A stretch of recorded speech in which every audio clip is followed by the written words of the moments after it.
बीरबल बहुत चतुर, बुद्धिमान और हाजिर जवाब था। उसकी कीर्ति दूर देशों तक फैली हुई थी। ईरान के बादशाह ने जब उसके चातुर्य की तारीफ सुनी तो उसने राजा के पास संदेश भिजवाया कि आपके वजीर को कुछ दिन के लिए मेरे दरबार में भेजने की कृपा करें। राजा ने बहुत कीमती वस्त्र आभूषणों की भेंट के साथ बीरबल को ईरान के लिए रवाना किया। ईरान की सीमा पर बीरबल का भव्य स्वागत किया गया।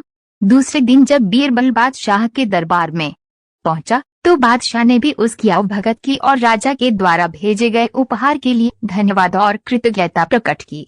बीरबल ने ईरान के बादशाह को राजनीति के कई रहस्य समझाए। बादशाह उसकी हर राय से सहमत हुए। विदाई की बेला में बादशाह ने अपने सभी दरबारियों के बीच हिंदुस्तानी वजीर से एक सवाल किया कि आपके राजा और मेरे बीच आप कैसे तुलना करते हैं।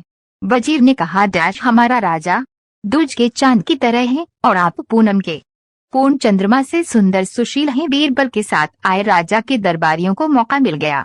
वह आपस में इस बात को लेकर खुसर करने लगे कि बीरबल ने ईरान के बादशाह के स्वागत सत्कार के आगे अपने राजा को नीचा दिखाया है। ईरान के बादशाह को तो पूनम का चांद बताया और अपने राजा को दूज का चांद। दूसरे दरबारी ने हाँ में हाँ मिलाते हुए कहा, हाँ तुम ठीक कहते हो, पूनम का चांद बहुत बड़ा और चमकीला होता है, जबकि दूज का चांद एक पतली सी रेखा की तरह है। वजीर ने अपने राजा को छोटा बताया, इसकी हमें शिकायत करनी चाहिए। तीसरे दरबारी ने कहा। जब बीरबल वापस अपने राजा के दरबार में लौटा तो राजा ने सारा हालचाल पूछा। बीरबल की बातें सुनकर राजा बोला, आपने हमारे दरबार की शोभा ईरान तक फैलाई, इसकी हमें बहुत खुशी है। साथ गए दरबारियों ने पूनम के चांद और दूज के चांद वाली बात राजा को बताई। राजा इस पर बहुत नाराज हुआ। दूसरे दिन बीरबल से उसने पूछा, आपने मेरी तुलना पूनम के चांद से क्यों नहीं की। वजीर को सारा माजरा समझ में आ गया। वह बोला, हुजूर, आप दूज के चांद की तरह हमेशा अपने पराक्रम, कीर्ति और साम्राज्य को दिन दूना रात चौगुना बढ़ा रहे हैं, इसलिए मैंने आपकी प्रशंसा की। मैं दूज के चांद की उपाधि दी। ईरान के बादशाह को पूनम का चांद इसलिए कहा क्योंकि पूनम चंद हर रोज घटा जाता है, सिमटता जाता है। अमावस की रात तो वह बिल्कुल ही नहीं निकलता।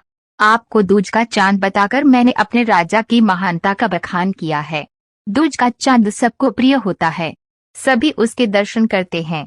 पूनम का चांद तो एक दिन चमकता है और दूज का चांद पूरे पखवाड़े तक चमकता है। आपको फैसला करें कि दूज का चांद ज्येष्ठ है या पूनम का।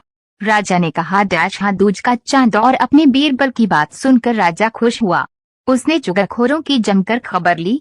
राजा ने उससे और इनाम देकर सम्मानित किया।